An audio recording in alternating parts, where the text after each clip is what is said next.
How dare you do such a thing? My usually quiet 5-year-old daughter shouted this with wide eyes. And it happened in the hospital room of my unconscious mother-in-law. My normally calm daughter looked like a completely different person, with a resolute expression that took my breath away. "What are you talking about?" I asked. Then, there was someone who started trembling at the next words my daughter said. At that moment, a terrifying suspicion arose within me. However, the truth was far beyond anything I could have imagined. Please listen to my tumultuous experience. I am Michelle. At 26, I married my husband David, who was my boss at work, and moved into his family home. Since I was originally in charge of the e-commerce department, I was allowed to switch to working from home after getting married. Although I was worried about living with my in-laws, my mother-in-law was kind, and we got along well. However, my father-in-law was a quiet and unfriendly person. When I talked to him, he often ignored me, only responding with a yes or a no. I spent my days anxious, wondering if he really disliked me. When I consulted my mother-in-law, she would only say, "He doesn't dislike you. He's just not good with words. I'm sorry." Since my parents lived far away, I relied on my husband and in-laws, but I tried to avoid my difficult father-in-law as much as possible. After that, my daughter Emma was born. She had beautiful dark eyes.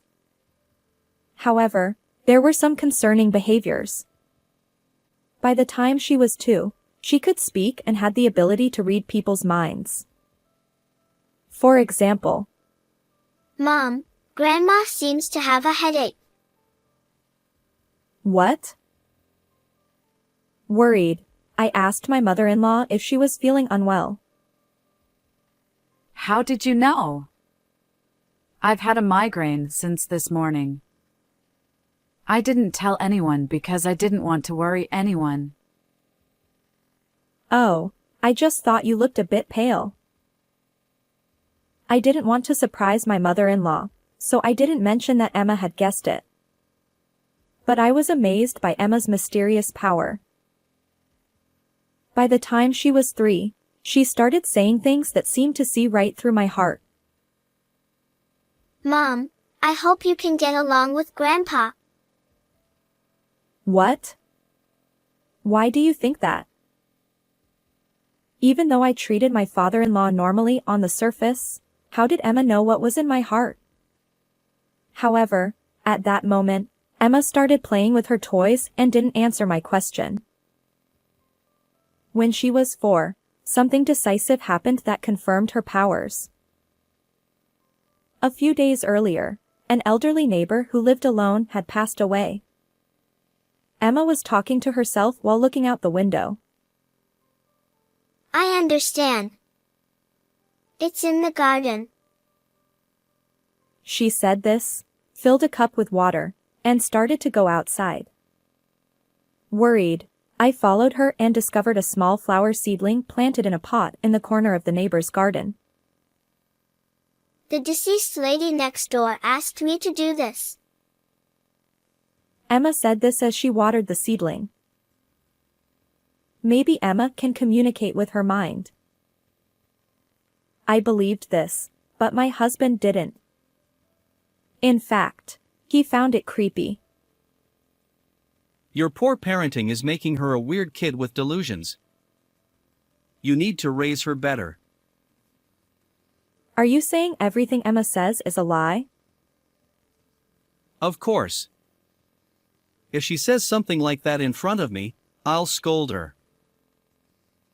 I was shocked by my husband's unusually harsh words. At that time, my father-in-law was nearby and overheard our conversation, but he turned his face away and pretended not to hear, not even defending me. I felt quite frustrated. I thought about consulting my mother-in-law, but it would mean speaking ill of her son and husband, so I kept quiet. One night, I heard loud voices arguing from my in-laws' room. Why would you say such a thing? Enough already. I couldn't make out the details, but it seemed like my husband and in-laws were arguing. I was worried about the three of them but couldn't intervene. When my husband returned to our bedroom with a flushed face, he explained that he had argued with his father because he was being harsh on his mother, and my husband had defended her. This was something my father-in-law was capable of. I believed my husband's story and sympathized with him for standing up for his mother. A few days after that argument, something terrible happened. That day, I had a meeting at the head office. Suddenly, I received a call from my husband. Michelle, something terrible has happened. Why are you so panicked? Mom collapsed while scratching her throat and is now unconscious. What? When I heard that my mother-in-law had been rushed to the hospital, I hurried there, only to find her lying unconscious in bed. My father-in-law and husband, both pale-faced, were by her side. What happened? I asked my husband. It was an accident. Mom. He said, but he was too shocked to explain clearly. The doctor said that she might have eaten something harmful and they were running tests, but nothing was clear yet. Hearing that it might be food-related, I remembered something and consulted the doctor. The doctor said they would look into it, but warned that if she didn't regain consciousness, her life couldn't be guaranteed, and we should prepare for the worst. I was stunned. Despite my mother-in-law always being kind and supportive, there was nothing I could do for her in this critical moment. The next day, I hadn't told Emma about her grandmother's hospitalization, thinking it would be too shocking for her. However, Emma suddenly said, Grandma is calling me. So, my husband and I decided to take her to visit. When we entered the hospital room, Emma ran to her grandmother's bed and held her hand. Then Emma started trembling, turned around with wide eyes, furrowed her brows, and with a fierce expression, she said, Emma? What's wrong?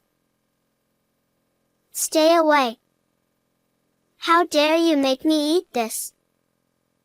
I'll be killed by this. My usually quiet daughter spoke with a resolute attitude and a loud voice, as if she were a completely different person. It was as if someone had possessed her. I gasped and hugged her.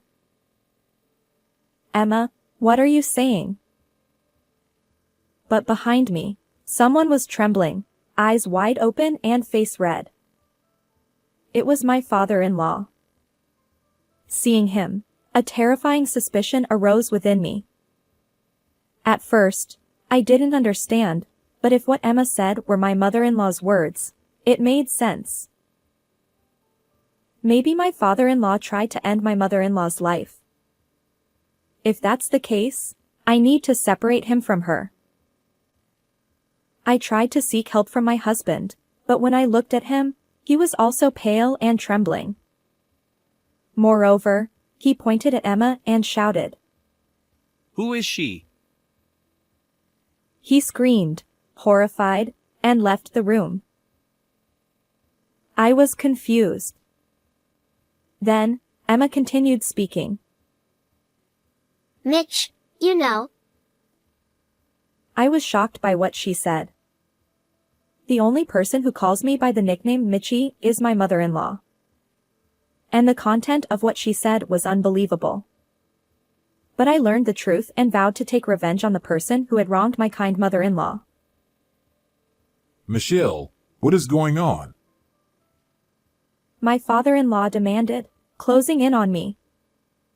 Just then, the police, who had been notified by the hospital, arrived and took my father-in-law away for questioning. Please wait. I'll get to the bottom of this. I decided to return home to uncover the truth. However, I didn't want to put Emma in danger, so I left her with a close mom friend. When I got home, I found my husband packing. "Where are you going?" I asked. He didn't answer and continued packing frantically.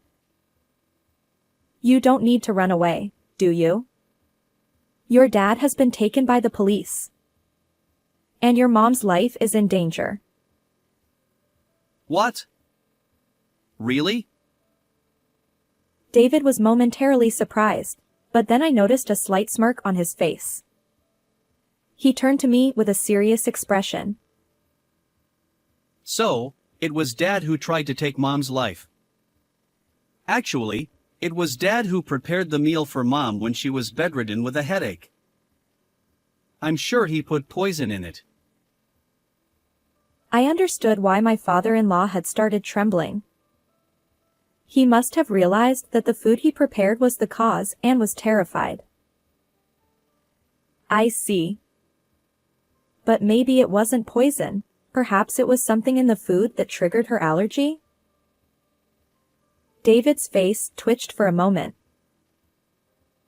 "I'll have the hospital check it out." Don't do anything unnecessary. He muttered. According to Emma, my mother-in-law had eaten the food prepared by my father-in-law and had an allergic reaction, making it hard for her to breathe. My mother-in-law had a rare allergy to a specific protein in crabs. Since crab wasn't a common part of our daily meals, it usually wasn't an issue, but if she accidentally ate it, she would experience severe symptoms like nausea and difficulty breathing. Only my father-in-law, David, and I knew about this. I informed the doctor about this to help with the treatment, but I kept it a secret from my husband. It must have been Dad. He probably did it for Mom's inheritance. David exclaimed. My mother-in-law was the only daughter of a wealthy family, and my father-in-law had no rights to the inheritance. I spoke to my husband with a big smile. I see. But if your dad tried to end your mom's life, he would lose the right to inherit. Oh. So all of your mom's assets would go to you? Lucky you. That's right. I'll be rich. This will clear all my debts. I'll make sure you and Emma live a luxurious life. Great. I'm so happy. I've always wanted to live a life of luxury. But do you think your dad will admit to what he did? When I murmured this with concern, David's eyes narrowed sharply, and the corners of his lips curled into a sinister smile. It was as if he was enjoying the next move. That's why you need to testify, Michelle.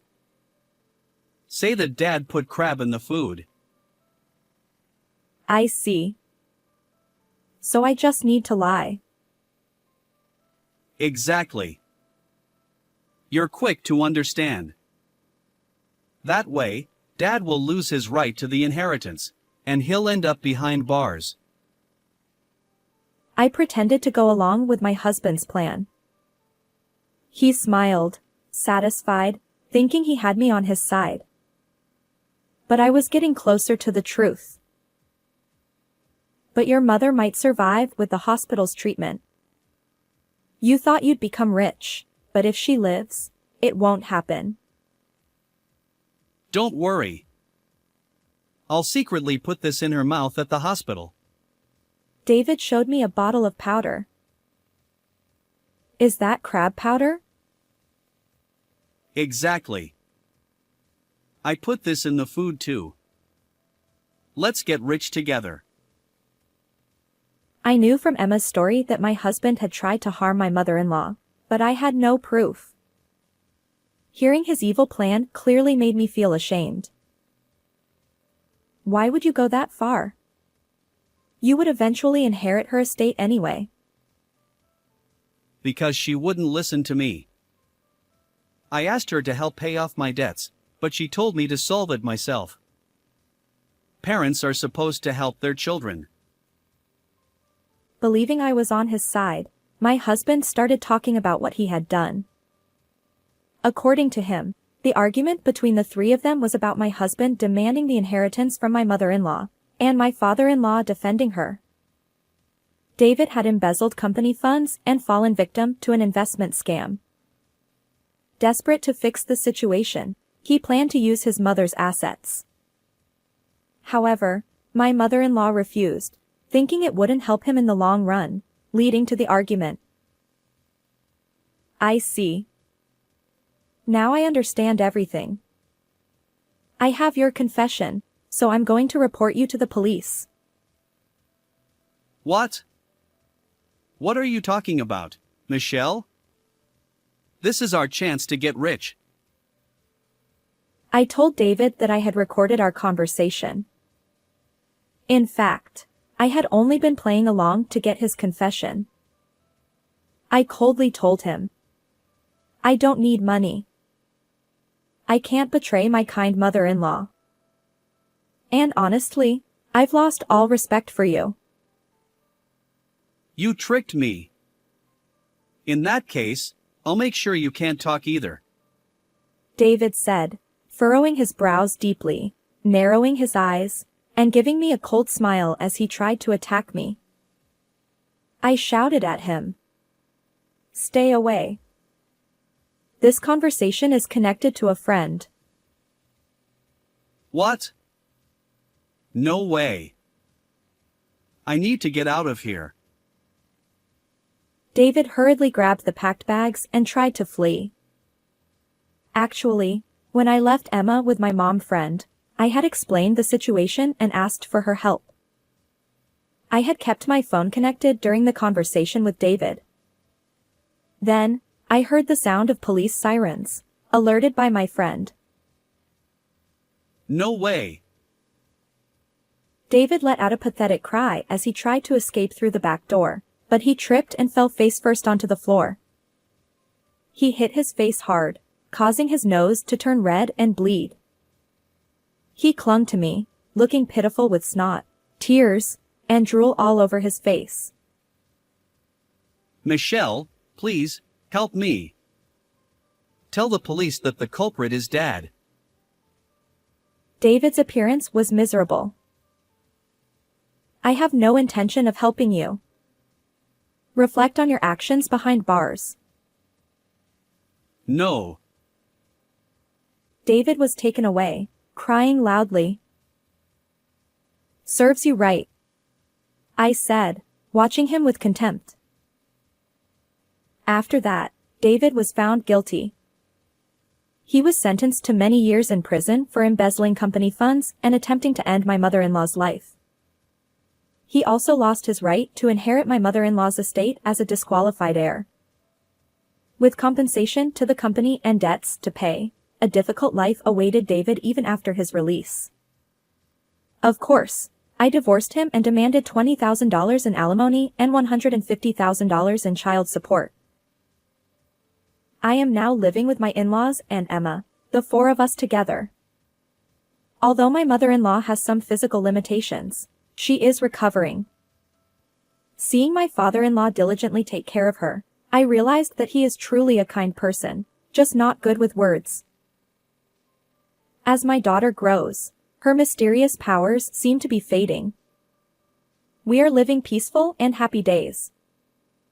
My in-laws encourage me to remarry since I am still young, but I have no such intention at the moment. I am happy just seeing my daughter's smile. How did you like this story? Please don't forget to subscribe to the channel. See you in the next video.